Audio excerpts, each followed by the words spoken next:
अस्सलाम वालेकुम मां थानो गाइड मसरूर मंत्र को जैसा सब पढ़ना से वो है फिजिक्स सेकंड ईयर चैप्टर जिंदा सा 6 पिला पढ़ो जो है एसी सर्किट असा पॉइंट लेक्चर में हेड़ी तरह सा ही हो टाइम ही हो करंट ठीक है ही हुई ग्राफ इन जे वैल्यूज डिस्कस करे आया से ठीक है असा इते वैल्यूज कया से ही आहे 0 इते हुंदो 1 इते हुंदो 2 एम्पियर इते जेको पीक वैल्यू आहे इहो हुंदो 3 एम्पियर पर हितां खां डिक्रीज थियणु शुरू थो थिए यानी 2 एम्पियर हितां 1 एम्पियर ऐं हिते अची वेंदी हिते अची करे ही थी वेंदो 0 एम्पियर पर हितां खां ही नेगेटिव हाफ साइकिल हीअ पॉजिटिव हाफ साइकिल हीअ नेगेटिव वरी शुरू थी वेंदो ऐं हीअ थींदो -2 -1 -2 ही थी वेंदो -3 वरी हितां खां ही डिक्रीज थियणु थो शुरू थी वञे -2 -1 ऐं हिते पहुची करे 0 थो थी वञे ठीकु आहे त ही अथव कुझु हाणे इनखे असां कैलकुलेट कीअं कंदासीं हाणे एवरेज असां जेकॾहिं कैलकुलेट करणु चाहियूं त 1 + 2 + 3 हाणे वरी +2 + 1 + 0 ठीकु आहे ही 0 बि हिते अथव उन खां अलावा ॿियो हिते -1 + -2 + -3 +-2 एंड ॿियो छा थी वेंदो +-1 ऐं हिते थींदो 0 +0 ठीकु आहे हाणे ॾिसो कहिड़ा कहिड़ा कैंसिल थी सघंदा ही कैंसिल थी वियो हिन में ही कैंसिल थी वियो हिन में ही कैंसिल थी वियो हिन में 2 कैंसिल थी वियो -2 में 1 कैंसिल थी वियो -1 में 0 साॻियो ई रहियो यानी की हिनखे डिवाइड कंदासीं ॿियो छा सां सॉरी ठीकु आहे हिकिड़ी ॻाल्हि विसरी वई त हिनखे हिकिड़ो सम कंदासीं ॿियो डिवाइड कंदासीं टोटल सां टोटल करंट घणा आहिनि 1 2 3 4 5 6 7 8 9 12 त इहे अथव तक़रीबन 12 करंट्स ठीकु आहे अहिड़े तरीक़े सां त इन खां कंदासीं त ही थी वियो एवरेज इहो थी वियो 0/12 ऐं ही थी वेंदो 0 त एवरेज असांखे छा मिली वेंदो आहे 0 मिली वेंदो आहे average value of current alternative current and average value of voltage alternative voltage ॿई छा मिलंदा आहिनि 0 मिलंदा आहिनि ठीकु आहे 12 ई आहे इनखे मां कंफर्म करणु पियो चाहियां त ठीकु आहे इहो असां ईअं कैलकुलेट कंदा आहियूं हाणे इहो थी वियो कल्ह वारी टॉपिक हाणे अॼु असां शुरू कंदासीं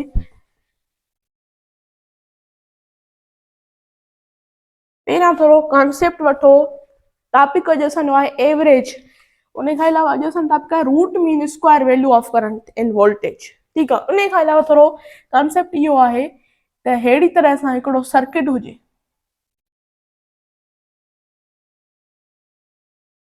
हिन में एसी सोर्स मौजूदु आहे ठीकु आहे ही वेव वांगुरु नज़र थो अचे न एसी सोर्स आहे उन खां अलावा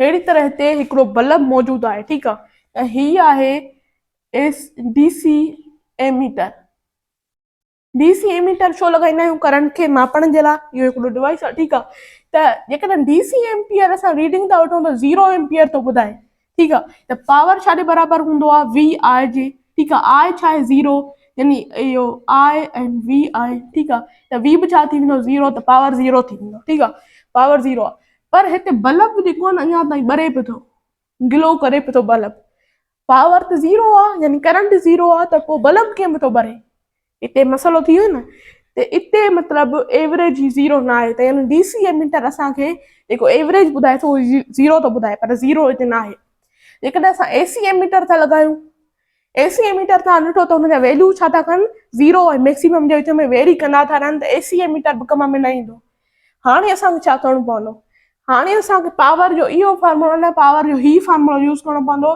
जेको आहे आई स्क्वायर ऐं आर आई स्क्वायर ऐं आर जेको असां ही ग्राफ खयों हुओसीं ठीकु आहे त हिन में कुझु पॉइंट्स करे वञिबियूं आहिनि ठीकु आहे पॉइंट्स ही पॉइंट्स आहिनि ठीकु आहे वैल्यू जेके असां खयां हुआसीं त ही घणियूं आहिनि 1 2 3 4 5 6 7 8 8 9 10 11 12 तक़रीबन 12 आहिनि P1 P2 P3 P12 ताईं ठीकु आहे पावर 12 ताईं हाणे असां छा कंदासीं हिते P1 जो स्क्वायर प्लस P2 जो स्क्वायर प्लस P3 जो स्क्वायर इंटू पी एन जो स्क्वायर अपान जेतिरा बि हूंदा उन सां वंड कंदासीं, ठीकु आहे। पावर छाजे बराबरि आहे, आर स्क्वायर ऐं आर त हिते पी हूंदी त आई वन बि थी सघे थी, आई टू बि हूंदी, ठीकु आहे।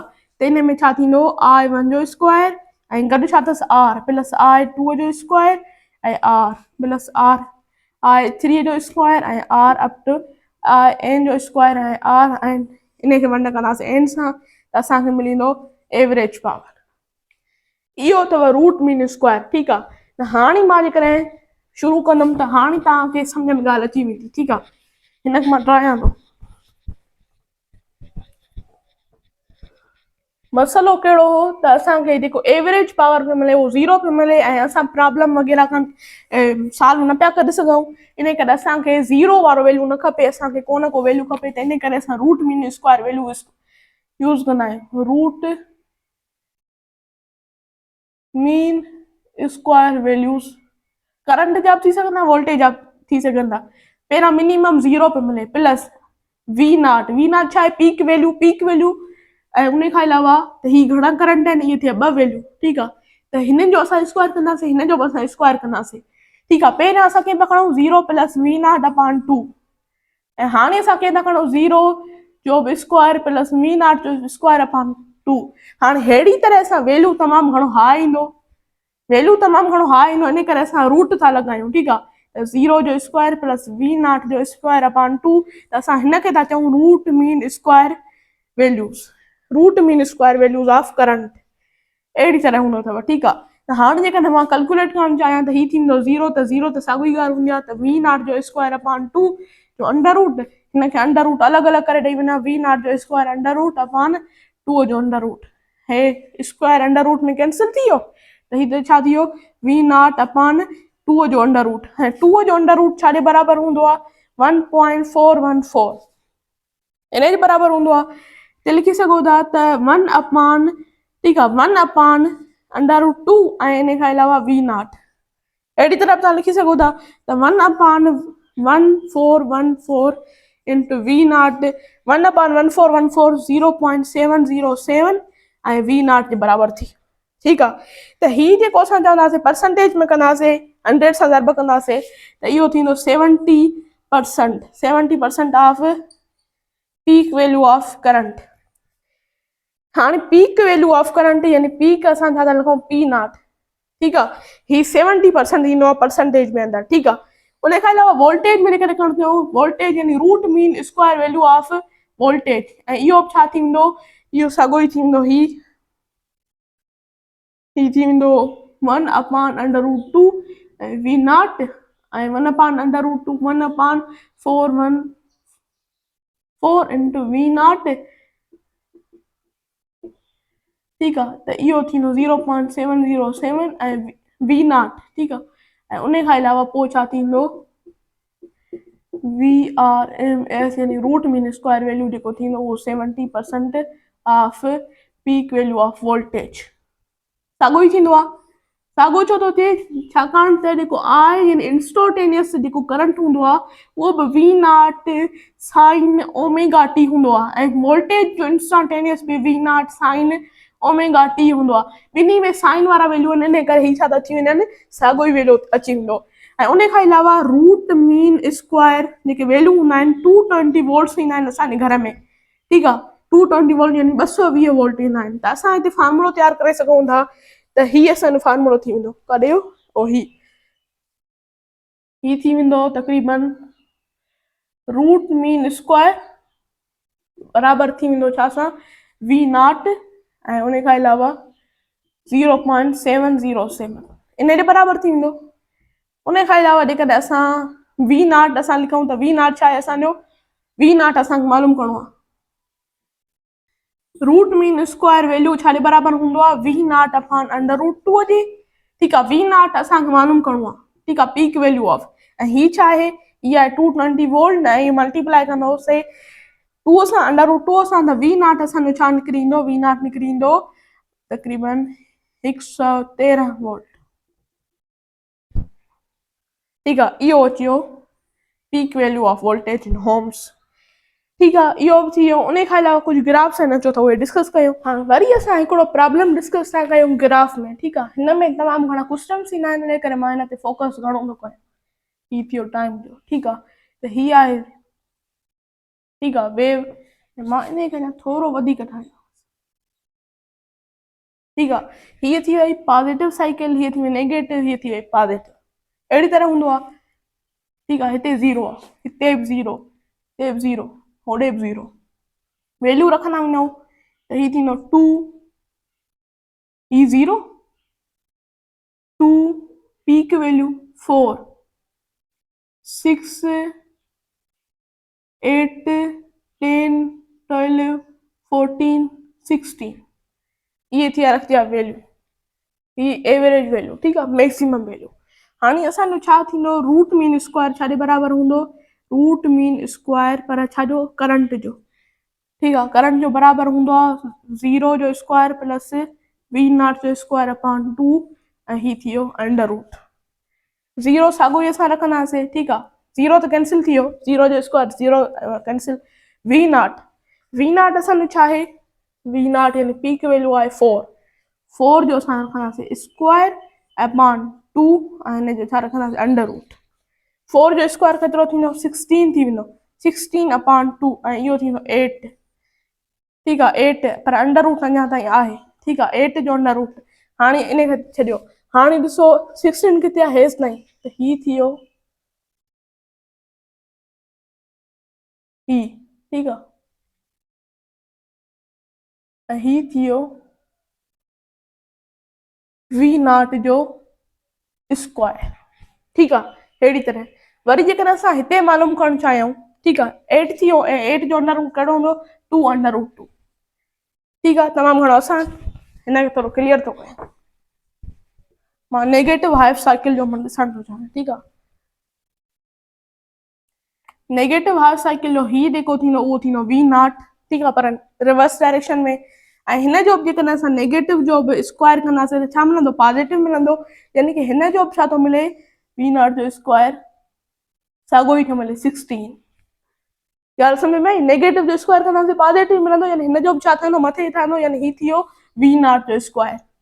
ऐं हिन जो बि छा थींदो, मथे ठहंदो। ठीकु आहे, ही थी V0, ऐं ही थी वियो V0 जो स्क्वायर, V0 जो स्क्वायर। अहिड़ी तरह थींदो अथव। ठीकु आहे, इहो हिकिड़ो ग्राफ डिस्कस करिणो आहे। ॿियो हिकिड़ो ग्राफ आहे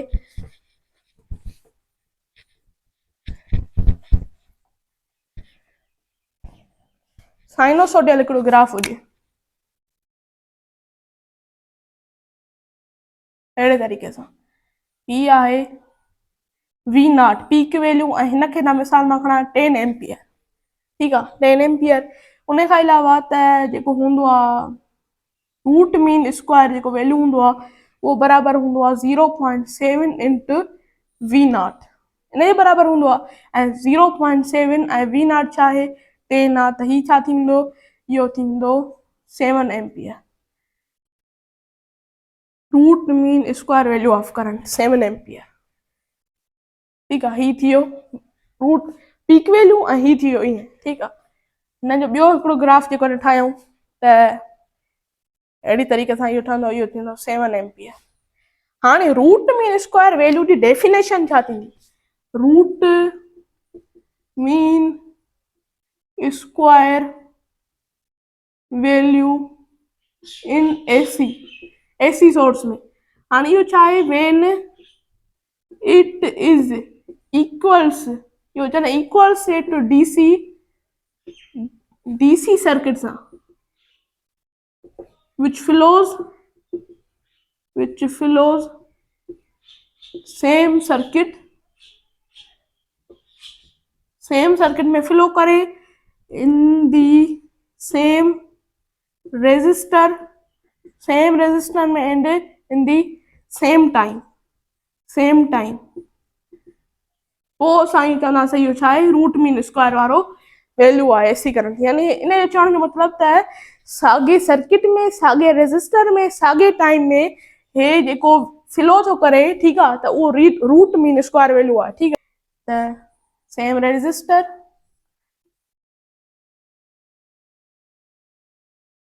एसी वारो सोर्स, हे छा थो प्रोड्यूस करे,